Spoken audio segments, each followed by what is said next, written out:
હા, જય જિનેન્દ્ર ચિત્તુભાઈ. આજે સોમવાર તારીખ 17/5/21 ચર્ચા આપણે 79 જીવ અજીવ અધિકાર આપણે ચાલે છે. હાજી, હા, જય જય ભાનુબેન, મને એક રજનીભાઈ. ક્વેશ્ચન આપણે શરૂ કરીએ. પહેલા એક ક્વેશ્ચન ખાલી જસ્ટ મૂકી દઉં કે આમ હમણાં જ મોક્ષમાં પ્રકાશક થોડીક પેલા કે સાંભળતા, એટલે એમાં એમ કે પરિણામો સુધારવા, પરિણામોને સાવચેતી રાખવા કે પરિણામો સુધારવા, કે તો પરિણામો આપણે એમાં શું કેવા, કેમ કે આમ પરિણામો તો પર્યાય હોય તો એને તો તમે કઈ કરી ના શકો, તો આપણે એમાં શું કહેવાનો ટોડરમલજીનો કે છે કે ત્યાં દાખલો બી આપ્યો છે કે પેલા ઉપસર્ગ શ્રેણી માંડીને 11મા ગુણસ્થાનથી પણ જીવ પાછો પડે છે. માટે એમ કે પરિણામનો વિવેક રાખવો, એટલે કે પરિણામ સુધારવા, સાવધાની રાખવી, એ બધું ત્યાં સમજાવ્યું છે. બરાબર, એ છે ને એ એકચ્યુઅલી જૈન દર્શન છે ને, જૈન દર્શનમાં બધી નિશ્ચય, વ્યવહાર, ઉપાદાન, નિમિત્ત, એવી રીતે ઉપદેશ બોધ, સિદ્ધાંત બોધ, એ રીતે બધું ડબલ છે. એટલે શું છે કે આ બધું ઉપદેશ બોધ છે. જે ટોડરમલજીએ કીધું ને કે પરિણામમાં સાવધાની રાખવી, એટલે જો પરિણામમાં સાવધાની રાખવી, હવે એને તમે સિદ્ધાંત બોધમાં ફેરવી નાખો એ વાક્યને, તો એ મિથ્યાત્વમાં વહી જશે. કેવી રીતે કે ગુરુદેવ શું કહે છે કે તું તારા પરિણામને કરતા થઈશ, ત્યાં પરિણામમાં શું હોય છે કે રાગ દ્વેષ હોય છે, તો સાવધાની રાખી, તો કે રાગ દ્વેષ આદિથી ખસી અને શુદ્ધતાની કરી, અશુદ્ધતા ટાળીને શુદ્ધતા કરવી, તો ગુરુદેવ કે એ તો પર્યાયના સત્કારે કે સ્વતંત્ર થાય છે, અને એનો જે કરતા થાય છે તો એ તો એનો સ્વામી થઈ ગયો, એટલે મિથ્યાત્વ થઈ ગયું. તો ઉપદેશ બોધને તમે સિદ્ધાંત બોધમાં માની લ્યો તો એ મિથ્યાત્વમાં જતું રહેશે. એનો અર્થ શું થયો કે ઉપદેશ બોધ છે ને એ પ્રેરણા માટે છે. એટલે કે તમને પ્રેરણા કરવા માટે, એટલે પ્રમાદમાં તમે ન રહ્યો, એટલે પ્રમાદથી બચી અને બચાવવા માટે, પ્રમાદથી બચાવીને તમને પુરુષાર્થની પ્રેરણા કરવા માટે છે. પણ એ ઉપદેશ બોધ છે. ઉપદેશ બોધ છે એટલે તમે પર્યાયનો ફેરફાર કરતા છો, ફેરવી શકો છો એવું નથી. તો કોઈ જીવ જ્ઞાનીના સંપર્કમાં આવે એ તો મિથ્યા દ્રષ્ટિ રહે જ નહીં. કેમ તો કે એને કીધું કે પરિણામમાં સાવધાની રાખો, પરિણામમાં ફેરફાર, એટલે પરિણામ બગડવા ન દો, તો એ પરિણામનો કરતા થઈ શકતો હોય તો એ મિથ્યા દ્રષ્ટિ રહે જ નહીં. એટલે ભાઈ પરિણામના કરતા છું એમ માને છે એ જ મિથ્યાત્વ છે. પણ ઉપદેશ બોધમાં તો હંમેશા એ રીતે પ્રેરણાની જ વાત હોય. એમાં શું એમ કે જો 11મા ગુણસ્થાનથી પણ જીવ પડી જાય છે તો એટલે પરિણામ જેમ તારા થતા એમ થવા દેવા, એની કઈ ચિંતા નહીં કરવી, એવો સ્વચ્છંદનો ઉપદેશ થોડો હોય. ત્યાંથી એમ જ કેવું પડે ને કે ભાઈ 11મા ગુણસ્થાને પણ જો આવી સ્થિતિ હોય તો તું તો હજી ક્યાં ગુણસ્થાને છો, તો તારે તો પરિણામમાં કેટલી સાવધાની રાખવી પડશે. એટલે ઉપદેશ બોધ હંમેશા કોઈ બી સ્વચ્છંદતાનો ન હોય. ઉપદેશ બોધ હંમેશા સાચા પુરુષાર્થની પ્રેરણાનો હોય. એટલે ત્યાં ટોડરમલજી આખો એ વિષય લીધો છે કે પરિણામમાં રીતે તું સાવધાની રાખશે. ઘણા વર્ષ પહેલા ભારીજી નો આ સમજ હતો કે ગુરુ સે જ્ઞાન નહીં, ગુરુ બિના જ્ઞાન નહીં. ગુરુ બિના જ્ઞાન છે ને એ ઉપદેશ બોધ છે, અને ગુરુ સે જ્ઞાન નહીં એ સિદ્ધાંત બોધ છે. એટલે બંને પોતપોતાના સ્થાને છે. પોતાના પરિણામ સંભાળવા એ બી સાચું છે, અને પોતાના પરિણામમાં કઈ કરતો જ નથી કે આપણે કઈ લાવી શકાતા નથી, બીજા આપણા પોતા જે હોય એને કાઢી શકાતા નથી, એ પણ કહેવાય. બંને સાચું છે. બરાબર. બાકી છે ને આ એક જૈન દર્શનની આશ્ચર્યકારી અદભુતતા બહુ જ વિચારણી છે. જૈન દર્શન એટલે કે શું, જાણે બે પરસ્પર પ્રતિસ્પર્ધી હોય ને એવો જ છે. દાખલા તરીકે બે પ્રતિદ્વંદી ભાવના કોયડાની ગૂંચ ઉકેલીને આત્મહત્યા પ્રયોજનની સિદ્ધિ કરાવવાનું દર્શન. આ જૈન દર્શન શું છે કે પરસ્પર બે પ્રતિદ્વંદી વાક્ય હોય અને એના વડે આખી એની કોયડાની ગૂંચ ઉકેલતું હોય. તો એ ગૂંચવવા માટે નથી મળતું, એ બે પરસ્પર પ્રતિદ્વંદી હોવા છતાં એની કોયડાની ગૂંચ ઉકેલનારનું જે કોઈ દર્શન હોય તો એનું નામ છે જૈન દર્શન. એટલે એમાં શું હોય છે તો કે એક અધ્યાત્મ હોય ને એક આગમ હોય. હવે અધ્યાત્મ અને આગમ તમે જો પરસ્પર પ્રતિદ્વંદી લાગે. અધ્યાત્મમાં છે ને શુદ્ધ પર્યાયને વ્યવહાર કે, અને આગમમાં તો કે આચરણની વાત જે હોય ને, વ્યવહાર આચરણ, એને આગમમાં એને વ્યવહારમાં કે પર્યાયને નો વ્યવહાર કે શુદ્ધ પર્યાય. અહીંયા તો શુદ્ધ રત્નત્રયની પર્યાયને અધ્યાત્મ છે ને રત્નત્રય પર્યાયને વ્યવહાર કે. એટલે બે નો વિષય આખો જુદો જુદો છે. એ રીતે નિશ્ચય ને વ્યવહાર. તો વ્યવહારનું કામ શું છે કે મારા માથામાં ટોપી બેસતી હોય ને મારી, અને તમારા માથામાં બેસતી હોય તો તમારા માથામાં પહેરાવી દે.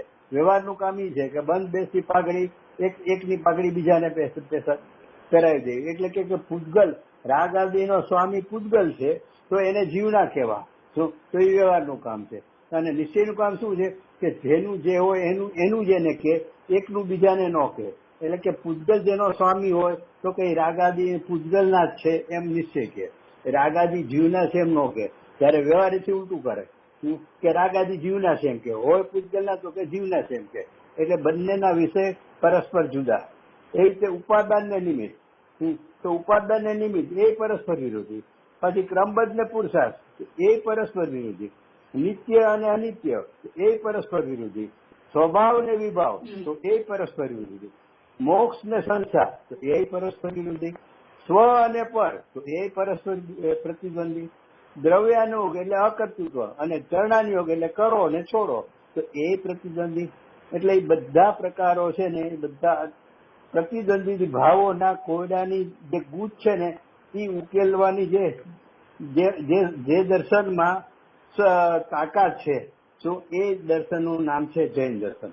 પણ એને સમજાવવાની જે પદ્ધતિ પણ છે ને એ પણ પરસ્પર પ્રતિદ્વંદી છે. કઈ રીતે? તો એક સિદ્ધાંત બોધ છે અને એક ઉપદેશ બોધ છે. જે હમણાં ભાઈએ કહ્યું રજનીભાઈ એવી રીતે કે ગુરુ બિના જ્ઞાન નહીં અને ગુરુ સુધી જ્ઞાન નહીં.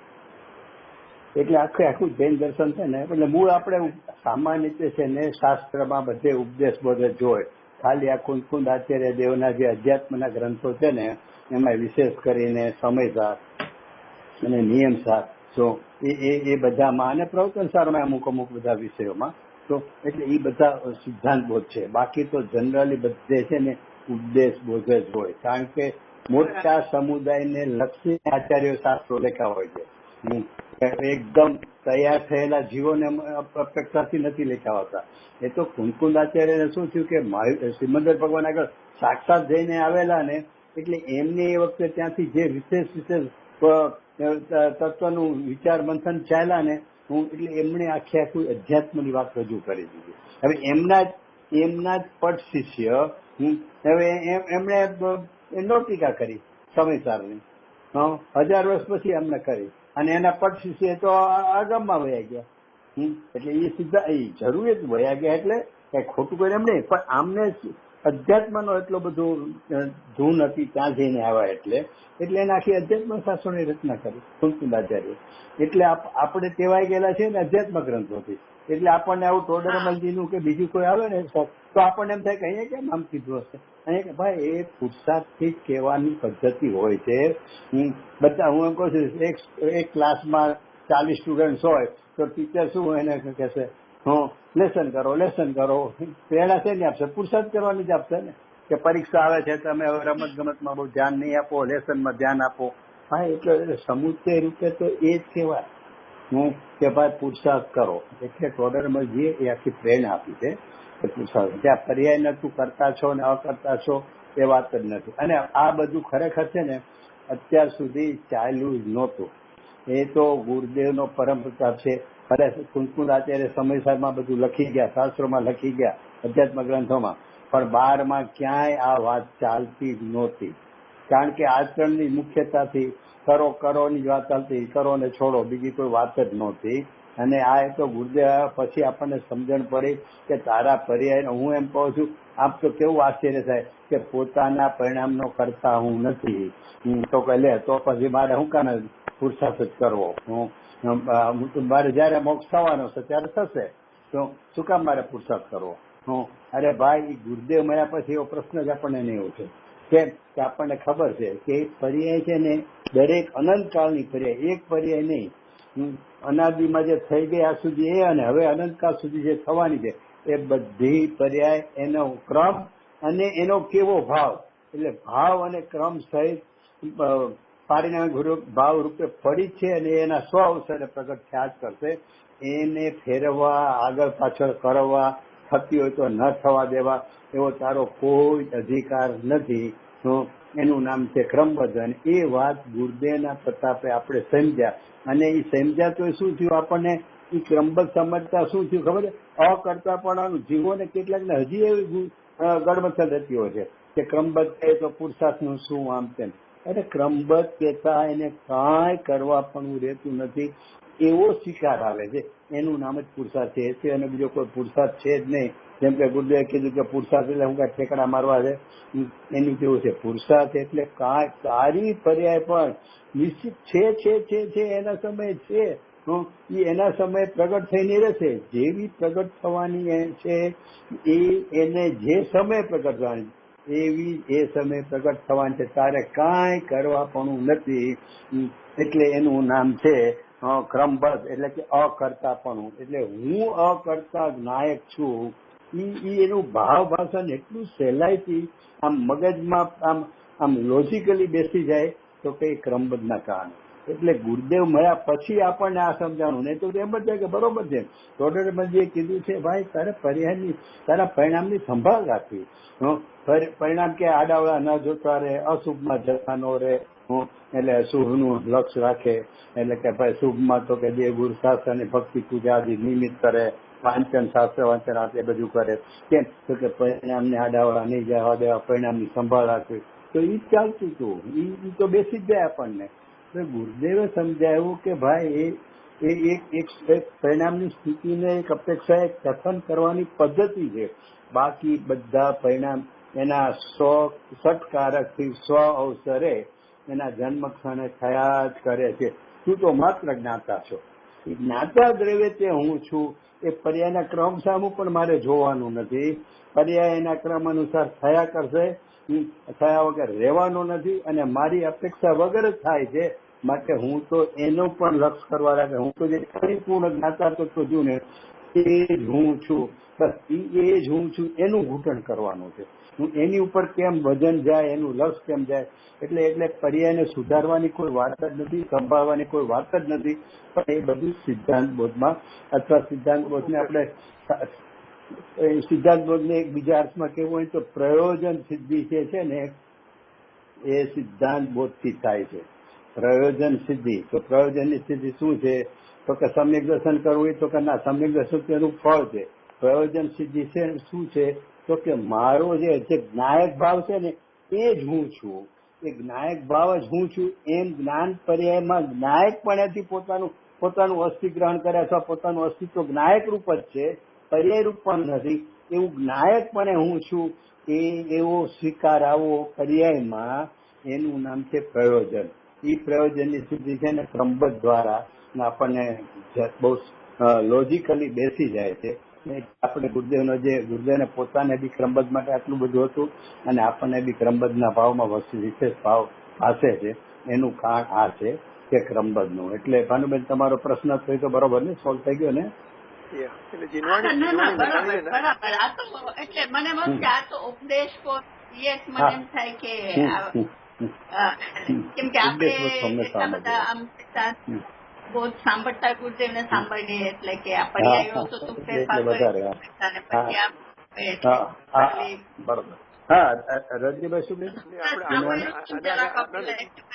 જીનવાણી આપણે સ્થૂળ રીતે કહીએ ને કે હવે તો જીનવાણી છે એ 99.9% ઉપદેશ બોધથી, અથવા તો વ્યવહારની ભાષાએ લખાઈ છે.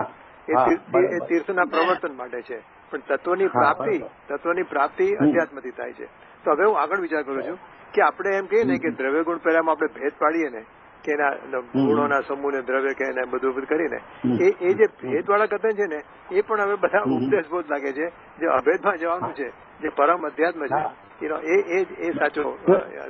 બાકી બધું વ્યવસ્થિત. પેલા શું છે કે વસ્તુ કેવું છે, વસ્તુનું બંધારણ શું છે, તો એ સમજાવવા માટે સમજાવવું પડશે કે અનંત ગુણોનું એકરૂપપણું એ દ્રવ્ય છે. એટલે એ તું છો. હું નહીં તો નથી કે મારામાં કઈ છે જ નહીં. શું છે તો ખાલી મારા જ્ઞાન જ છે, બાકી કઈ છે જ નહીં. એટલે કે ભાઈ એક ગુણ વાળું દ્રવ્ય ન હોય. દ્રવ્ય જેને કહેવાય કે જેમાં અનંતા ગુણો હોય, અને એ પણ એકરૂપપણે હોય, અભેદપણે હોય. એનું પરિણામ બધું એકરૂપપણે જ હોય. હું એમ કરીને એ બધું પેલા વસ્તુનું સ્વરૂપ સમજાવવામાં આવે, પણ પછી એ સ્વરૂપ સમજ્યા પછી આ તે હું જે વસ્તુ સમજાવી એ વસ્તુ તે હું એ પ્રયોજનની સિદ્ધિ છે. એ ત્યારે એમ થાય કે આ બધું તો વ્યવહારનું છે, એ તો ખાલી જ્ઞાન એ સાવ ખબર જ ન હોય તો ગુજર ને કે ભાઈ ધ્યાન શેનું કરીશ, હું જ્યાં તને અનુભવ જ નથી થયો તો તું ધ્યાન શેનું કરીશ. હું એની જેમ છે કે વસ્તુનું સ્વરૂપ શું છે એટલું જો જ્ઞાનમાં નહીં પેલા નક્કી થયું હોય તો પ્રયોજનની સિદ્ધિ માટે શેનું તું લક્ષ કરીને શેમાં તું હમ કરીશ. એટલા માટે પેલા હોય છે જ્ઞાન પૂરતું, પણ એ વજન દેવા માટે નથી. હા, એને વસ્તુનું સ્વરૂપ ભેદથી સમજ્યા તો હવે પછી ભેદને પકડી નથી રાખવાનો, ભેદને પણ નહીં બરોબર છે. હા, ભેદ પકડ્યા કરતો તો હા ભેદમાં એટલે અને જે ઘણી વાર ત્યારે કે ગુરુદેવ કહે છે ને કે સમોસણમાં રહી ગયો કોરો, એનું કારણ જ આ છે કે છે ને એ બધા ભેદ પ્રયોજન જ્ઞાનની વિશાળતામાં જતા રહ્યા, જ્ઞાનનું સૂક્ષ્મતા કરીને આ જ્ઞાયક છે હું, કારણ કે સૂક્ષ્મ ઉપયોગ છે ને એ જ જ્ઞાયકને પકડી શકે છે.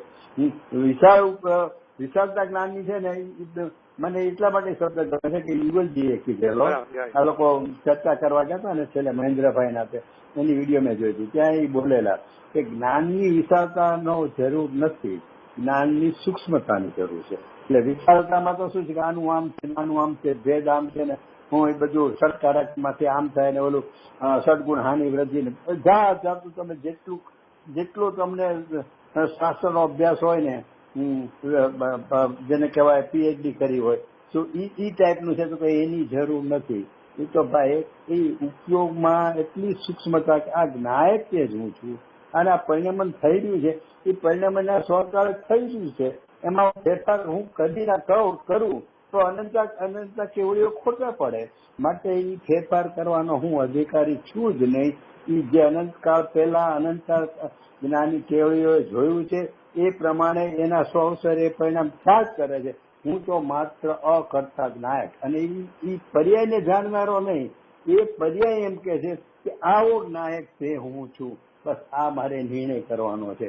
આ એક આપણે જેને કહેવાય ને પ્રયોજન સિદ્ધિનો ગુરુદેવ આપણને આ માર્ગ બતાવ્યો છે.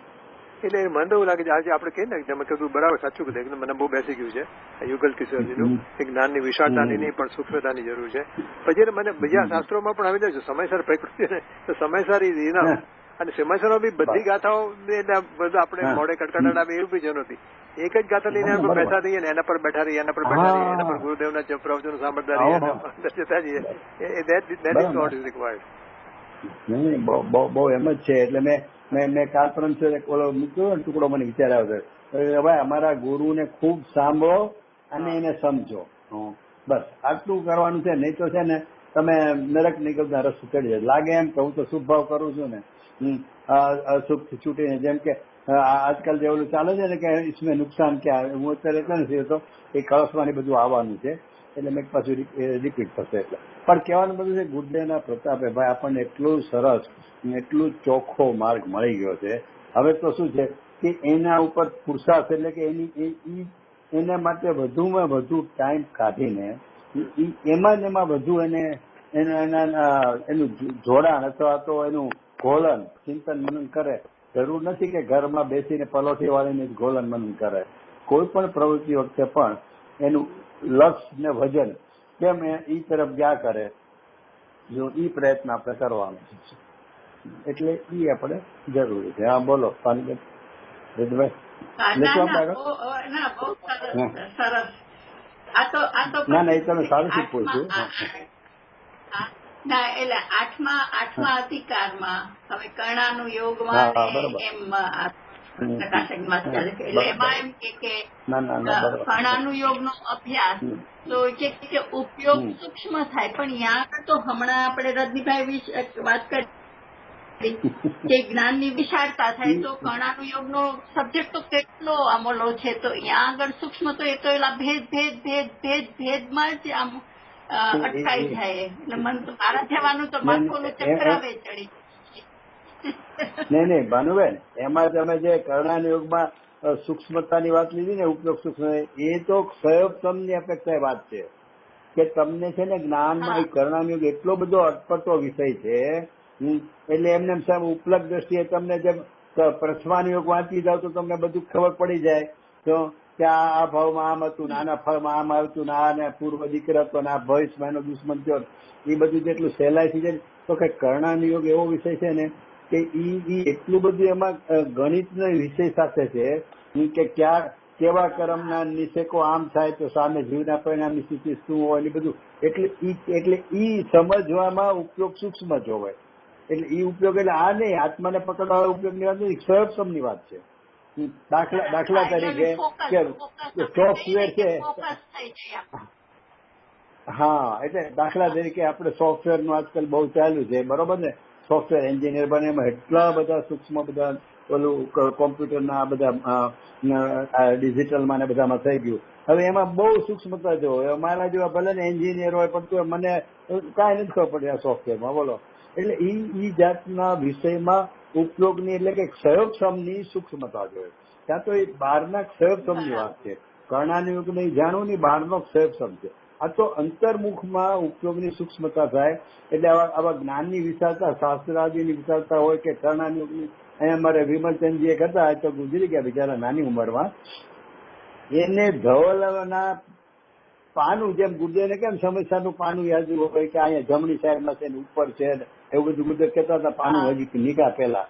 એમ એને છે ને ધવલોના બધા પાઠ છે ને મોઢે હતા, પાના નંબર સહી. ગુર્જર ત્યારે કહેતા હતા એના જમાનામાં, અમે સ્કૂલમાં હતા ત્યારે. મારે એનો વિમલચંદજીનો બી સારો પરિચય તેની અમે તો રાત્રે મોડે સુધી ચર્ચા કરતા હતા, સમજાવતા હતા અમને. તો ઈ ગુર્જરને એમ કહેતા હતા કે આપણા ત્રણેય ફિરકામાં આની જેવો ક્ષેત્ર મારો કોઈ નથી. ત્રણેય ફિરકામાં એટલે કે દિગંબર, શ્વેતાંબર, શાનકવાસ એટલો બધો એને કર્ણાનુયોગનો આમ બધા કોઈ એની જેવી કોઈ માસ્ટરી નહોતી. પાના સહિત મોઢે કહેતા હતા. એને ગુર્જર આગળ બધી કરી આ ભૂગા પૃથ્વી ફરે છે ને સૂર્ય આ ફરે છે ને બધું સાયન્સને આપણે જૈન ધર્મમાં કેમ આટલું બધું જુદું છે તો એને બધું સમજાવ્યું હતું. ગુર્જર આગળ વાત કરી હતી ભૂગોળમાં શું ફેરફાર છે એ બધું કર્ણાનુયોગની માસ્ટરી હતી. એટલે પણ એ બધું શું છે કર્ણાનુયોગની સૂક્ષ્મ એટલે ઉપયોગમાં એટલી એનો ક્ષરક્ષમ એટલો બધો સૂક્ષ્મ છે એટલે ઈ ક્યાં સૂક્ષ્મતાની વાત છે કે કર્ણાનુયોગમાં સૂક્ષ્મ થયો ને આત્માને પકડવાના જે ઉપયોગ છે ને એ વાત નથી ચાલે. એટલે તમે એમાં ચકરાવા નહીં કરતા. જે અહીંયા ઉપયોગ જ્ઞાનની સૂક્ષ્મતા કીધી ને એ સ્વરૂપ સંબંધીની કે પોતાના આત્માને પકડવા સંબંધીનો કે આ બધા અધ્યાત્મનો વિષય છે ને એમાં સૂક્ષ્મતા કરવાની છે. અધ્યાત્મનો વિષય જે મુખ્યપણે સમયસાર નિયમસાર એ અધ્યાત્મનો જે વિષય છે ને એમાં સૂક્ષ્મતા. એમાં સૂક્ષ્મતા એટલે શું? દાખલા તરીકે નિયમ સાહેબમાં કીધું કે દ્રવ્ય આપણે 38મી ગાથામાં બહિત 7 દ્રવ્યો જીવાદી બહિત તેમ હે એમ. તો એમાં ઉપયોગની સૂક્ષ્મતા કરીને કરે. આ કઈ રીતે આ બધા પ્રકારો છે એ હે મોક્ષ તત્વ સુધીને હે લીધું. આમાં જીવાદી તત્વ બધા તત્વોને હે કીધા. તો એમાં શું એનું રહસ્ય છે? તો કે એમ કરતા કરતા ઓહો એટલે આવો હું છું. કારણ કે અપણો અપ્પા કીધું ને ત્યાં ગાથામાં જ પોતાનો આત્મા આવો છે એમ એને ઉપયોગમાં આત્મા સ્વરૂપની અંદરમાં આવે એ સૂક્ષ્મતાની વાત છે. એટલે કે અધ્યાત્મના વિષયમાં ઉપયોગને સૂક્ષ્મ કરવાની જરૂર છે. પણ અધ્યાત્મના બાને શાસ્ત્રની વિશાળતા, શાસ્ત્ર જ્ઞાનની વિશાળતા તો કે એની જરૂર નથી. એ ત્યાં કહેવા માંગતા હતા યુગલજી. અચ્છા એટલે બરોબર રજુભાઈ. એક મિનિટ ફોન આવશે. હું ચાલુ રાખું ને? ના આજે બધી વાતો કરી આપણે ધ્યાનના વિશે બી વાત કરે ને ધ્યાનમાં કે 1008 પાકડીનું કમળ હોય એના પર તમે મૂકો પછી એનાથી મનની કદાચ એકાગ્રતા થતી હશે પણ એમાં એ લોકો આત્મા પર કેવી રીતે રહી જતા હશે? હવે ઈ છે ને આવે છે આપણામાં આવે એટલે મીન્સ જ્ઞાનાવરણોમાં આવે છે બધું એ પ્રકાર છે. પણ ગુરુદેવ એને બહુ ઓલું શું કહેવાય હાઇલાઇટ કે એવું નથી કર્યું કે ગુરુદેવ કાંઈ એક પ્રકાર છે એટલે શું કે ઉપયોગને બહારથી પાછો વાળે એટલે બહાર સ્થૂળતામાં બહુ ઉપયોગ ઘેરાયેલો હોય તો એટલે એમાંથી એને પાછો વાળીને એમ એકાગ્રતા કરવાની. એમ તો ધ્યાનમાં નથી આવતું નાસાગ્ર દ્રષ્ટિ કરીને આમ કરે ને એ બધું અમુક પ્રકારો છે. એટલે કેટલાક 1-2 જણા તો બહુ ચડી ગયેલા છે ને ધ્યાનના ઓલામાં ને હવે નામ ક્યાં દેવું લગભગ કદાચ ભાઈ બી ગયા છે જે હોય પણ એટલે એને બુકે બહાર પાડેલી નાતે બધું એટલે કેટલાક ને એવું ધ્યાન ના ઓલે ચડી જાય છે, પણ એ કઈ કોઈ એ ઉપયોગને ખાલી 12 થી પાછો વાળીને સંકેલવા પૂરતી વાત છે. કારણ કે એ વાત જો મનના ઓલામાંથી કરવું ના એ તો પરદ્રવ્ય છે. હવે તો એ તો સાક્ષાત સમોસનમાં જાત એની હમું જોઈને તું પરદ્રવ્ય કઈ કીધું છે. હવે તો એ મનના મન સંબંધીના આમ જોડાણ કરવું આમ કરવું તો એ તો બધું પરસન્મુખ થવાનું કહેવાય ને, પરદ્રવ્ય છે. પણ એક ઉપયોગ આમાં શું છે, નિમિત્ત સંબંધ છે ને એટલો જડબે સલાક છે ને કે આમ હોય ત્યારે આમ જ હોય. જેમ કે સાઈડ ક્યારે થાય સહસમમાંથી તો ભગવાનના 5 મૂલે જ થાય, તો એ થાય છે તો પોતાની યોગ્યતાથી. પણ નિમિત્ત સંબંધ એટલો જડબે સલાક હોય છે તો એ રીતે કહેવાય કે નિયમ બનાવવો હોય તો બહારથી બનાવી કહેવાય કે ભગવાનના 5 મૂલે જ તને સહસમમાંથી થાય થઈ શકે. નિયમ રૂપે તેને રજૂ કર્યો, પણ ખરેખર ત્યાં શું છે અધ્યાત્મની શૈલીથી તો કે એ નિયમ તો નિમિત્તની જડબે સલાક મૈત્રી સમજાવવા માટે કીધું. ખરેખર તો તારા જ્ઞાનની એ વખતે તારા શ્રદ્ધાની એ વખતે યોગ્યતા છે એ સહસમમાંથી પલટીને કાયક થાય છે. તારા સ્વતંત્ર પુસ્તકથી તારાથી થાય છે. એમાં ભગવાનના 5 મૂલે કાંઈ એમાં અકિંચિત કરશે. એટલે આ તો એક નિમિત્ત સમજાવવું હોય ત્યારે જડબે સલાક એમાં મનનું છે ને આમાં જ્ઞાનાવરણીમાં એટલે જ્ઞાનાળોમાં સુપ્તેન્દ્રાચાર્ય દેવા તો એ વિષય છે. તો એ કદાચ એ રીતે આપણે બની શકીએ કે ભાઈ એ નિમિત્ત સંબંધ હિસાબે કે ભાઈ ઉપયોગ આ રીતે 12 થી પાછો વળીને સ્વસન્મુખ થાય છે અને પછી એ સ્વભાવ તરફ વળી જાય છે. એવું થશે પણ બહુ એમાં અને રેકોર્ડિંગ છે ને ક્લાસ ને ચાલે છે ને જીતુભાઈ અમારે અહીંયા એટલે હું નથી અમારે અહીંયા ઘણા બધા રમેશભાઈ પારેખ છે ને એ ચલાવતા હોય છે ધ્યાનના, એટલે ઘણા બધા એમાં થતા હોય છે. એટલે એ મને લાગે છે એ શ્રીમદજી એ ખરી કીધું કે એકમાં સૂર્ય અને ચંદ્ર ને એવું કઈક કે કેવી રીતે મને કઈ બહુ સમજ ના પડી એમ કોઈ કેક વાત કરતું કે એવી રીતે ધ્યાન કરવાનું પણ બધા ધ્યાન એવી રીતે કરે છે.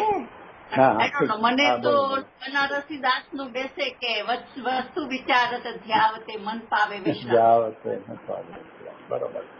અને શ્રીમદજી કીધું કર વિચાર કપામાં. બોલો આપણે આજે છે ને અમારા કરતા કે પોતાની મહિમા આવે તો પછી ક્યાંક અંતર્મુખ દ્રષ્ટિ કદાચ થઈ જાય એમ બેસે મને તો બાકી આઈ ડોન્ટ નો. આજે રમેશભાઈ પારેખ છે ને આજે રમેશભાઈ પારેખ ગણાય છે તો એના ફાધર હરિભાઈ એ પોતે આઈ ડોક્ટર છે એટલે રિટાયર થયા છે સુરતમાં છે અમેરિકા બિરાજના છોકરા. સુરત વાળા એમના ફાધર હરિભાઈ કાનગર સોસાયટીમાં આંખના ડોક્ટર હતા. હા તો તમારે એનો પરિચય સારો હતો. હા હરિભાઈ નો ખરો આ છોકરા રમેશભાઈ રમેશભાઈ ની વાતોમાં એમ લાગે છે કે જે તત્વધારાનું બધું ચલાવે છે ને તો કે એમને એ પામેલા પુરુષ હતા હરિભાઈ, સમ્યક દ્રષ્ટિ હતા એમના તરફથી એના તરફથી એને બહુ માન હોય ને એટલે કહેતા હોય એટલે બસ એ વાત કરે. હા એવું નહીં હોય. હરિભાઈ ને મને પરિચય છે, અહીંયા રહેતા હતા કાનનગરમાં. ના એવું નહીં હોય. રમેશભાઈ ને આ બધું ધ્યાન બધા મારા ક્લાસ હોય ને અમુક ક્લાસ એમાં 11 વાગે એટલે એનો ક્લાસ થાય તો અમારા ક્લાસ જતા રહે ત્યાં. હા બરાબર. ઘણા ને એવો રસ હોય ને. બધાને શું છે ભાઈ ઉપયોગ ને શાંત થતો નથી. એકચ્યુઅલી શું છે ખબર છે ઉપયોગની સ્વરૂપનું તો હજી એને ભાવભાષણ થયું નથી એટલે ઉપયોગ સ્વરૂપ તરફ ઢળતો નથી. અરે જ્ઞાની થયા પછી પણ એને નિર્વિકલ્પ ઉપયોગ થતા મહિનાઓ નીકળી જતા હોય છે. 4થા ગુણસ્થાનમાં વધારે ટાઈમ, 5મા ગુણસ્થાનમાં 15 દિવસમાં થાય ને તો બધું આવે ને. એટલે એનો અર્થ ઉપયોગને છે ને સ્વસન્મુખ એકાગ્ર થવામાં ઘણો પુરુષાર્થ માગે છે. એટલે જીવોને શું થાય કે આપણો ઉપયોગ છે ને આપણે આ બધી ચિંતન વગેરે કરવું છે પણ ઉપયોગ છે ને ચંચળતા એટલો બધો છે ને એટલે આવું ધ્યાનનું આ બધું શીખવાડે છે તો શું છે કે આપણો ઉપયોગ એટલો આપણે સમેટી શકીએ, એકાગ્રતા કરી શકીએ. એટલે લોકો એ જાગર થાય અને ઉપયોગને પણ ઉપયોગ ક્યાં જશે ક્યાં એને જે નિર્વિકલ્પ વસ્તુ છે એનું તો ભાવ ભાષણ નથી થયું. તો એ ઉપયોગ ક્યાં જઈને શકશે? એ કઈ રીતે ધ્યાન કરશે? એ તો કઈ મને શું ઉપયોગમાંથી એકદમ ઓલો થઈ જાય ને અમુક પ્રકારે, એટલે એને એમ થઈ જતું કે ઓહો જાણે મને ધ્યાનમાં બહુ એકાગ્ર થઈ ગયો. પણ આપણે તો આપણે ગુજરાત એટલું બધું આવું બધું સમજાય ને એટલે આપણને આમાં કઈ રસ જ નથી આવતો કે આવું લોકો કેમ આવા માટે હળી જતા હશે. એની ચલો હવે હરિભાઈ ના દીકરાને જો આવી જતા હોય ધ્યાન નહીં. ઠીક છે, બોલો. બહુ અહીંયા આગળ બહુ એના બહુ જ છે, એટલે આ તો ખાલી હા એ તો હોય ભાઈ હોય, બધાને છે ને બધાને સુખી થવું છે, અન્યમતીને સુખી થવું છે. અને ઓલા હવન કરીને કરે જીવનસા કરે ને એને સુખી થવું છે. એટલે એ તો ભાઈ અજ્ઞાનના બધા પ્રકારો અનેક છે. એટલે સુખી થવા માટે કાંઈક ને કાંઈક ગીતા કરે છે. એટલે આપણે તો આપણા તો એટલા બધા આપણે મેરુ જેટલા પૂનનો યોગ કહેવાય. મેરુ જેટલા એટલે શું? ગુરુદેવ પોતે કહેતા કે આ વાત કાને પડવી એ મહાભાગશાળી છે. એટલે આપણે જે ઓલું ઉત્તરોત્તર જે વૃદ્ધિ આપણે ગણતા હતા કે નિગોદમાંથી નીકળીને 1-2 ઇન્દ્રિય થાય તો ચિંતામણી રત્ન કરતા કરતા કરતા મનુષ્ય ભાવ મળે ને એમાં ઉચ્ચ કુળ મળે ને એમાં સાચો ધર્મ મળે ને એમાં ગુરુદેવ જેવાની વાણી મળે, ગુરુદેવનો યોગ મળે. એ બધું ઉત્તરોત્તર છે ને પૂનનો કેટલા અઢળક બહુ પુણ્ય કેરા પૂન કે ને એ અઢળક પુણ્ય ત્યાં સુધી અહીંયા પહોંચે. એમાંય પાછું જો આપણે સૂક્ષ્મતામાં જાય, અમારે હમણાં મારા 1-2 સાધર્મી મિત્રો ચર્ચા થઈ હતી કે આ તો આપણે ગુરુદેવનું વાત કાને પડી એને તો આપણે જેને કહેવાય ને મેરુ જેટલા પૂનનો છોક હોય બાંધ્યો હોય ત્યારે આ વાત સુધી આપણે પહોંચ્યા ગુરુદેવની અને આપણે રૂચવા લાગી. પણ એમાંય તે જો આપણે સૂક્ષ્મ ભેદમાં જઈએ તો ગુરુદેવમાં બધા પ્રકારોનું વર્ણન અને એમાં જે દ્રવ્ય દ્રષ્ટિનો જે ઉપદેશ છે કે જેમ કે રાગ આદિ પૂજગલના જ છે, પૂજગલનો જ એનો સ્વામી છે, તું અકર્તા છો, ક્રમબદ્ધ અનુસાર પર્યાયના સત્કારથી સ્વતંત્ર થાય છે, તારા પર્યાયનો તું કરતા નથી, તું અકર્તા છો, દ્રવ્યને પર્યાય સ્પર્શતી નથી, પર્યાયને આવી બધી જે ગુરુદેવની જે અધ્યાત્મની ગૂઢ વાતો છે ને એ જેને રૂચે છે ને એ સર્વોત્કૃષ્ટ જે આ મેરુ જેટલા પૂર્ણ કીધો ને એ તો ગુરુદેવની વાત કાને પડી ત્યાં એને કીધો. આ તો એથી ઉત્કર્ષમાં જવું હોય ને તો એ આપણે એથી ઉત્કર્ષ પૂર્ણ બાંધેલા છે કે ગુરુદેવની આવી દ્રષ્ટિ પ્રદાન. નહીં તો અત્યારે છે ને ગુરુદેવનો જય જયકાર કરનારા પણ કાં પ્રમાણના ઓલામાં ચડી ગયા હોય છે ને કાં વ્યવહારના ઓલામાં કે ભાઈ 5મા ગુણસ્થાનનો આચરણ છે અત્યારે કરવામાં શું નુકસાન, માટે આપણે એ કરવામાં શું વાંધો, અશુદ્ધ તો બચાશે ને. એટલે એવા ક્યાંક ને ક્યાંક ચડી ગયા હોય છે. ત્યારે આપણે બધાથી બચી અને ગુરુદેવનો જે દ્રષ્ટિ પ્રધાન ઉપદેશ જે છે જે સમયસારને ના મૂળ સુધી એના મૂળમાંથી ગુરુદેવ કાઢેલો છે એ આપણને રૂચે છે ને એટલે એ તો સર્વોત્કૃષ્ટ જે મેરુ જેટલા પૂર્ણ છે ને એથી પણ ઊંચા પૂર્ણ છે. ત્યારે આપણને આ વાત રૂચી છે ગુરુદેવની મૂળ પ્રયોજનભૂત. એવું મને અમારી ચર્ચા થઈ હમણાં 1-2 મિત્રો હારા. એ આપણે એ ત્યાં સુધી આપણે પહોંચ્યા છે એટલે આપણા પૂર્ણ કેટલા ઊંચા એ આપણે વિચારી લેવું, પ્રસન્નતા રાખવી. બાકી બધા જીવોનું જે હોય આપણે શું કરીએ બરાબર. કોઈ ધ્યાનમાં માને ને કોઈ લાગે બે થવું હોય થાય. થોડાક વિકલ્પો આવી જાય તો વળી થોડુંક મારે ન કરવું જોઈએ પણ તો એવું કરી દેશું છું લખવાનું બધું જીતુભાઈ બધા ગુરુદેવને સાંભળવા વાળા છે. હવે તમે કીધું ને પુણ્ય કે અમુક કોઈ ઓલા નામ તો ના લો પણ એટલે કે અમુક હોય કે એ શ્રીમદ ને ઓલા શ્રીમદ શું ઓલા રાકેશભાઈ ને સાંભળવા જાય. હા બરોબર છે. એમ થાય કે એનામાંથી મને થોડુંક વધારે મળશે. હા બસ એ વસ્તુ છે પ્રત્યક્ષ ગુરુ. કેટલાક ના આગ્રહ શું છે કે પ્રત્યક્ષ જ્ઞાની ગુરુ હોવા જોઈએ. ઓલા શ્રીમદજીએ કીધું છે ને કે તું એક જ્ઞાની ગુરુને શોધી લે.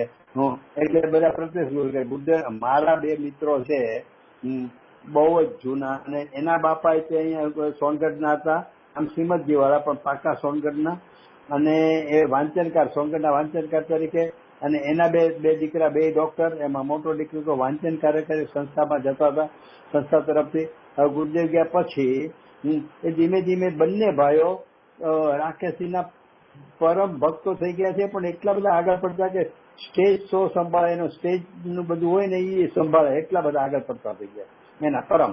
ચુસ્ત. અને મારે એની યારે લગભગ રોજ હું મારા કોક ને કોક ગુરુદેવના બધા કોટેશનો મોકલું, ઘણી વાર પૂછું, ચર્ચા થાય. હવે એમ થાય કે ક્યાં તમે મોઢે પૂછું કે તમે ક્યાં ચડી ગયા, કોણ તમે હતા, તમારા મા બાપ કોણ હતા. તો હવે પ્રત્યક્ષ ગુરુ ભાઈ એ કે ગુરુદેવ તો ગુરુદેવ જ છે અમારા. આપણે આજની તારીખે આપણા ગુરુદેવને તો માને જ છે, પણ વર્તમાન ગુરુદેવ તો જોવે જ. એટલે વર્તમાન ગુરુદેવ કોણ, તો કઈ રાખે છે આ જીવોની યોગ્યતા છે. એટલે બોલું આમાં આવે છે આત્માનું શાસનમાં ક્યાંય કે કિનારે પહોંચે અને પાછો વયો જાય દરિયામાં.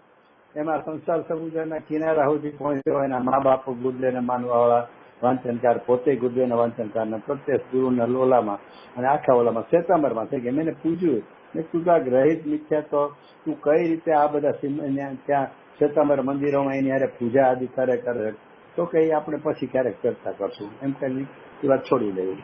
એટલે એને માનતો જ નથી. ગ્રહિત મિથ્યા તો જો કઈ એમાં આવતી નથી એ લોકોને. શ્રીમદજીમાં જે રાકેશમાં વયા ગયા છે ને બધા.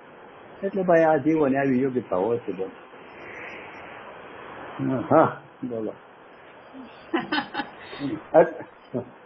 આવું છે. ચાલો રજનીભાઈ, મને એક વિચારીએ આપણે થોડીક વાતો ઓલામાં થઈ ગઈ હતી, પણ એ આપણે 5-6 જણ વચ્ચે જ થઈ ગયા. શું કહેવાય 2-3 વર્ષ પહેલા આપણે મળ્યા ને ભલે જીકે ગુરુકાંત દ્રષ્ટિમાનના સંબંધમાં. પણ એટલે મને જરાક એ વિષય હા એટલે આમાં થોડુંક આવે હિસાબે કે આપણે ગુરુદેવના 5 દિવસની જે આ વખતે આપણે એક તો આ આપણા પુણ્યના પ્રકાર કેવા છે આખા કે આટલા વર્ષો સુધી આપણે ગુરુદેવની જન્મ જયંતિ ઉજવતા હતા. પેલા સાક્ષાત ઉજવતા મને નાનપણ યાદ છે. ઘડીકમાં લાગતી હોય તો ત્યાં અમે હારે ગયા હોય ને જામનગર ત્યાં ગયા, ગામો ગામ જ્યાં છે ત્યાં અમે પહોંચતા હતા. એટલે એ સાક્ષાત જન્મ જયંતિ એટલી ઉજવતી. ને પછી વર્ષોથી અહીંયા સોનગઢમાં બધા ઉજવવા ભેગા થયા. કેટલા બધા આમ પ્રસન્નતાથી જાત જાતનું કાર્યક્રમ આપણે ગુરુદેવને આપણે જન્મ જયંતિ 5 દિવસ ઉજવતા હતા. હવે એ પણ કેવા પ્રકાર છે કે અત્યારે આપણે ગુરુદેવની 2 વર્ષ ગયા ગુરુદેવની જન્મ જયંતિ આ અને આગલી આપણે કોઈ ભેગા જ ન થઈ શક્યા. સોનગઢમાં બધા ઓનલાઈન કર્યા કરો. હવે ઓનલાઈન એટલે થોડુંક જો તો ભલે માનસિક પણ નામ તો કામ કરે છે કે હું રજનીભાઈ મારી સામે બે ઓનલાઈનમાં વાતો કરતા પણ મને ખબર જ છે કે અહીંયા ક્યાંય રજનીભાઈ નથી. રજનીભાઈ તો ક્યાંય બેઠા છે. એટલે એ ઓનલાઈનમાં એ સમજવા જેવું છે. પણ એટલે એ પુલનો પ્રકાર કેવો કે આપણે ગુરુદેવ ભેગા થઈને ગુરુદેવ તો ભલે હાજર નથી પણ ગુરુદેવની જન્મ જયંતિ ભેગા થઈને ઉજવી શકતા હતા એ અત્યારે આપણે ઉજવી નથી શકતા. એમ છતાં ચલો આપણે સંતોષ શું માનવો દેવો કારણ કે લાચારી છે. એટલે પછી આ વખતે જાત જાતનું કર્યું ગુરુદેવ આપણા ઘરમાં પધારતા હોય ને આપણે એને વધાવતા હોય ને આપે એટલે કેટલાકને એમ થયું કે આપણે રહી ગયા. એટલે બધા 5 દિવસ સુધી બહુ સારા બધા જાત જાતના કાર્યક્રમો કર્યા અને એવી ભક્તિ અર્પણતા ભક્તોને હોય જ. એટલે એમાંય કઈ ઓલું સવાલ નથી. પણ એ 5 દિવસ પછી શું? કારણ કે એ 5 દિવસ જે કર્યું ને એ ત્યારે તો હોય જ. અને એ જન્મજયંતિ મોટો છે જન્મ જયંતિ વિવિધ પ્રકારે ઉજવવાની જ હોય અને આપણે ઉજવતા હોઈએ છીએ અને એ બરોબર જ છે. એવા ભાવ આવા રેબી નહીં. પણ પછી 6થા દિવસથી શું તો કે ભાઈ 6થા દિવસે શાંતિથી વિચાર કરવાનો છે કે આ 5 દિવસથી મેં જે ઉજવ્યું ને એ બધી વ્યવહાર ભક્તિ હતી, વ્યવહાર અર્પણતા હતી. જો એ કઈ ખરેખર જેને સાચી ભક્તિ ન કહેવાય તો એ તો એટલી એવી અર્પણતા સહજ હોય એટલે ભક્તિ ઉલ્લાસનો પ્રસંગ હોય ત્યારે આવે. એ ન આવે એમ ન હોય પણ એ વ્યવહાર ભક્તિ છે. નિશ્ચય ભક્તિ તો ગુરુદેવે જે દ્રષ્ટિ પ્રધાન ઓલું પ્રમાણ કે વ્યવહાર વાળી વાતની વાત ઠીક છે. દ્રષ્ટિ પ્રધાન જે ઉપદેશ જે બધો આપ્યો છે કે જેમ કે ક્રમબદ્ધ છે તો ક્રમબદ્ધ વડે હું અકર્તા જ્ઞાયક છું તો એનું સંશોધન કરીને એનું ઘોલન વિચાર મંથન કરી એને એમાં ઊંડા કરવું. પછી જ્ઞેયાકાર અવસ્થામાં પણ જ્ઞાયક જણાઈ રહ્યું છે જે સ્વરૂપ પ્રકાશનમાં જાય એવો જ્ઞાયક હું છું કે જે પ્રત્યક્ષ જણાઈ રહ્યો છે. તો એ કઈ રીતે તો એનું ચિંતન મનન ઘોલન કરી એનું સંશોધન કરી એને ભાવ ભાષણનો પ્રયત્ન કરવો.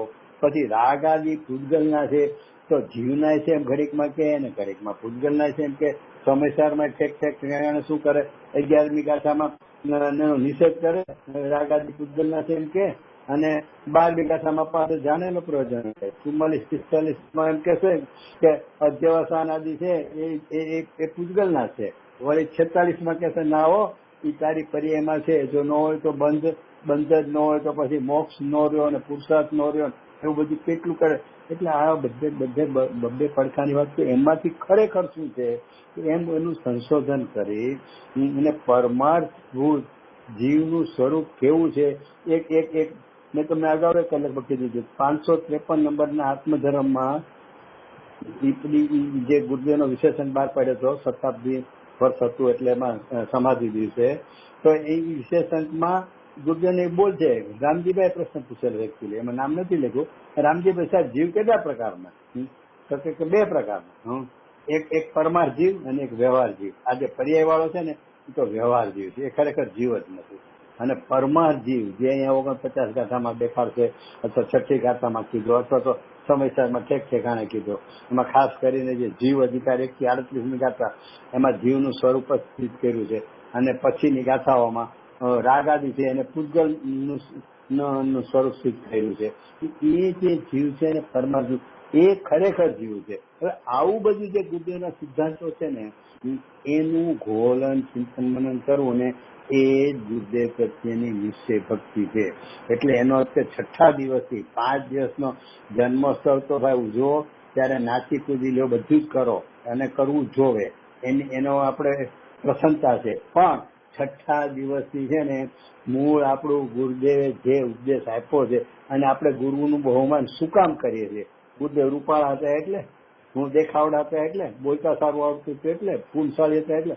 અરે એમને જે તત્વ આપણને પીસ્યું છે ને એ તત્વને લઈને આપણે એમના પ્રત્યે એટલી બધી આપણને અર્પણતા છે કે ઓહો આવો માર્ગ તે અનંતકાળમાં અનંતવાર સમોસનમાં જે કોઈ હું નહોતો પામ્યો એવો માર્ગ મને આ ગુરુદેવના પ્રતાપે મળ્યો છે. એટલે આપણે ગુરુદેવની ભક્તિ અર્પણતા કરીએ છીએ. તો પછી જેના લઈને આપણે ભક્તિ અર્પણતા 5 દી કરીએ છીએ એ તત્વજ્ઞાન 6ઠ્ઠા દિવસથી છે ને એ નિશ્ચય ભક્તિમાં ચાલવાની જરૂર છે. આજકાલ છે ને એટલું બધું સાયન્સ આગળ વધી ગયું છે, એમાં ઝૂમ ને આ તમે કેટલા બોજા માર્યો છો મને ખબર છે, રજનીભાઈ ભાનુબેન બધા.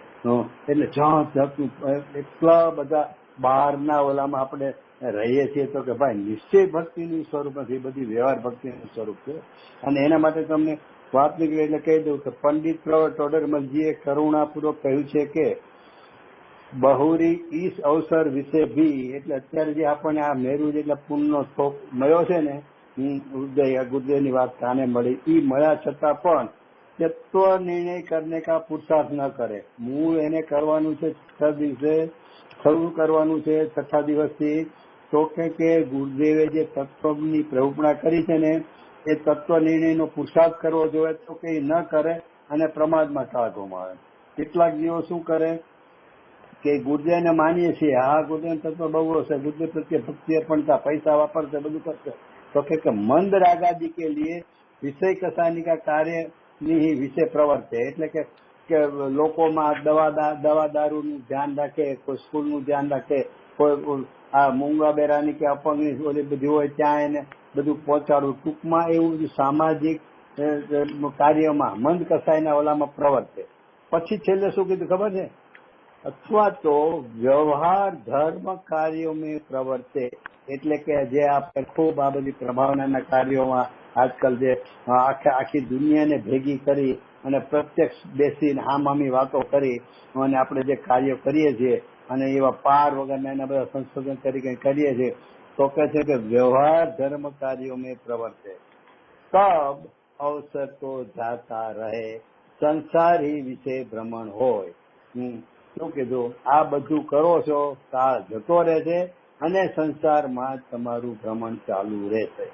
આટલું ચોખ્ખું ટોડર મળી ગયું. પછી ખુલાસો કર્યો, સો મુખ્યપને તો तत्व निर्णय विषय उपयोग लगाने का पुरुषार्थ करना अब सर्व प्रकार का अवसर आया है, ऐसा अवसर पावना कठिन है. આવો મેરુ જેટલા પુણ્યનો યોગ જે મળ્યો છે એને તમે શેમાં આપણે ગુમાવીએ છીએ. એટલે મને ગુરુદેવનું વાક્ય બહુ યાદ આવે. ઘણી વાર ગુરુદેવ બોલે, અરે ભાઈ એ છે ને પ્રભાવના બહારમાં ક્યાંય થોડી પ્રભાવના તો અંદરમાં કરવાની છે. ત્યારે મને એમ થતું કે ગુરુદેવ સિદ્ધાંતિક વાત કરે છે. એ ભાઈ હવે એવું સમજાય કે નહીં, સિદ્ધાંતિક વાત નહીં, એમાં બહુ વચન છે જે ટોડરમલજીએ કીધું કે એમાં બધો કાળ વયો જાય છે. વ્યવહાર ધર્મ કાર્ય વિશે એટલો બધો એમાં જોડાયેલો રહે છે એમાં એનો એટલો રસ આવે છે અને લોકો એમાં કે ઓહો વાહ વાહ કરવા જેવું, બહુ સરસ કામ કર્યું, ગુરુ પ્રત્યે તમારી ભક્તિ ગજબની છે, આમ છે તેમ છે. અરે ભાઈ કાળ તો તમારો હાલ્યો જાય છે ને, ઈ કરતા કરતા કરે એમાંથી ઘરે આવીને જ્યાં સૂતા અને આંખ ખીચાઈ ગઈ, દેહ છૂટી ગયો તો હું હારે આવવાનું છે. એટલે કે છે તત્વ નિર્ણય કરો. ગુરુદેવે જે કીધું ને અંદર પ્રભાવના કરવાની છે, ઈ પ્રભાવના ઉપર એટલે કે 6ઠ્ઠા દિવસથી 5 દિવસ સુધી આ કરી લો. 6ઠ્ઠા દિવસથી શું કરવાનું છે?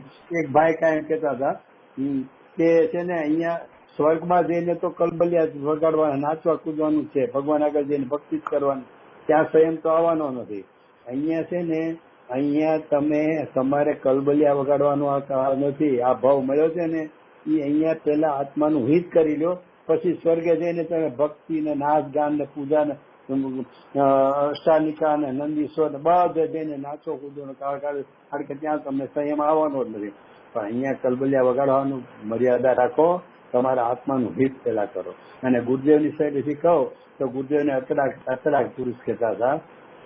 એને પાતળા રંગવાનું કે ને તો ના પાડી દેતા, ગુરુ હોય તો ઘેરે ભાઈ હું નહીં રંગવું, મેં કઈ આના માટે દીક્ષા નથી લીધી. કેમ?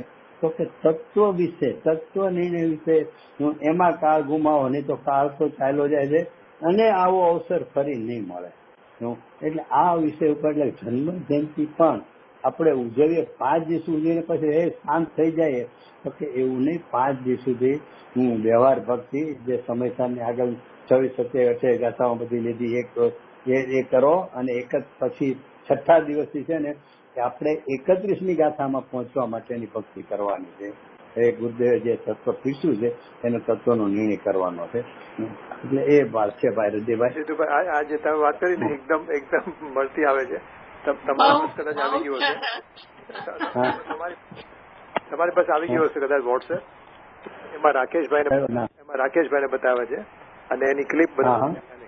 રાકેશભાઈની ક્લિપ કે મોક્ષ તો મારા ગજવામાં છે. અરે હા, એ તો મેં કેટલાને મોકલી. હા, અને મારા ઓલા દોસ્તાર મેં ચર્ચા કરી જે એનો ભગત છે ને, જે આપડે ગુરુદેવમાં ત્યાં ગયો છે, મેં એને કીધું એટલે આ શું છે, આ કઈ જાતનો તમારા ગુરુ? હું એક તો એને મોક્ષ નથી જોઈતો, એને શુભાવ ભક્તિ કરવી છે, એટલે એને સંસારમાં ભ્રમણ જ કરવું છે ને. શુભાવના ફળમાં તો મેં કીધું સ્વર્ગમાં જવાનું, એટલે એને સંસારમાં રાખવું ગમે તમારા ગુરુ. અને આવા બધા ગપ્પા મારા કે પેલા બ્રહ્મા વિષ્ણુ મહેશ એને 150 વર્ષ, તો 150 વર્ષ પહેલા જે બ્રહ્મા વિષ્ણુએ છોડી તો 25 વર્ષ પહેલા માય ભગવાન થઈ ગયા હતા કે નહીં? તો એ પેલા માય ભગવાન નહોતા. 150 વર્ષ છોડી ત્યાં સુધી બ્રહ્મા વિષ્ણુ મહેશ જ બધા હતા ને સૃષ્ટિની રચના કરતા હતા ને આ બધું કરતા હતા. અને પછી શ્રીમદજીને આ બધું કરવા સોંપી દીધું. કઈ જાતનું આવું બધું છે? તો મેં કીધું તો કે કઈ તમે શ્વેતાંબર સાધુએ કીધું તો તમે શ્વેતાંબર ને માનો છો? માનો તો બધું માનો. કે એને કીધું બધું માનવાની વાત નથી, પણ તર્કથી તો વિચાર કરો. પછી કે જવા દે, પછી જવા દે. કોણ હજારો માણસો તાળી પાડે છે.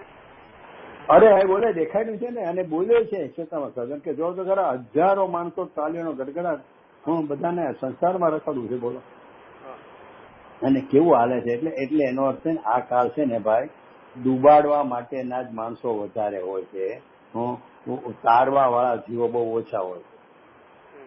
મને તો એ થાય છે કે આ ગજબ. અરે તમે તો એમ કહો રાખે, પણ મને તો આપણામાં જયારે બોલી એ બધી વાતો સાંભળીએ ને કે સંયમ માટે આ મનુભવ છે, સંયમ ન લીધો તો ભાવ બેકાર જશે. અરે કીધું સમ્યત વગર ભાવ બેકાર જાય છે, એની વાત કરવી જોવે, એની પ્રેરણા આપવી જોઈએ, અને એવા શાસ્ત્રો પર પ્રવચનો આપવા જોવે. એની બદલે તમે યાર આ બધું, એટલે એમ થાય કે શું સ્થિતિ છે. પણ કીધું છે ને આ કાળે ડૂબાડનારા વધારે હોય છે અને તારનારા બહુ ઓછા હોય છે. એટલે આપણને તો ગુરુદેવ મળી ગયા. બાકી તમે કહો છો એ રાકેશભાઈની મેં વિડીયો જોઈ છે, બહુ આશ્ચર્ય થયું. અને 2-3 એને ઓલો શ્વેતાંબરે સામો જવાબ આપ્યો ને બધું બહાર પાડ્યું છે. આવું બધું છે ભાઈ. આમાં ક્યાં સમયસારની વાતો, સમયસારની 44મી ગાથા શરૂ કરવી હતી મારે. હવે એમાં તો એમ કહે છે કે અધ્યવસાનાદી જે ભાવો છે ને, એ બધા ભાવો પૂજગલ દ્રવ્યના પરિણામથી નિપજ્યા છે એમ સર્વજ્ઞ દેવ કે. બોલો આમ શું કે છે કે બધા જ ભાવો, જે કોઈ ભાવો છે અધ્યવસાનાદીના, હું રાગી છું, હું દેશી છું, હું સ્ત્રી છું, હું પુરુષ છું, હું મિથ્યાદ્રષ્ટિ છું, સંસારી છું, આ બધા ભાવો જે છે ને તો કે એ પૂતગલના પરિણામથી ઉપજેલા છે, એટલે કે પૂતગલ ના જ છે, જીવના છે જ નહીં. ક્યાં આવી ઉત્કૃષ્ટ વાત સમયસાર નહીં, અને ક્યાં એનો ગુરુદેવ એનો એટલો વિસ્તાર કરીને આપણને સમજાવ્યું, અને ક્યાં આ બધી વર્તમાનની આ બધી દશાઓ એ તમે કહો છો એવું છે. ધન્યવાદ. ટાઈમ થયો હવે આજે સ્વાધ્યાયમાં આજે ઉપરનું ગયું સમયસાર ને ગાતા તેમની મહાત્મા જ છે. આપણે બુધવારે ઓકે બરોબર.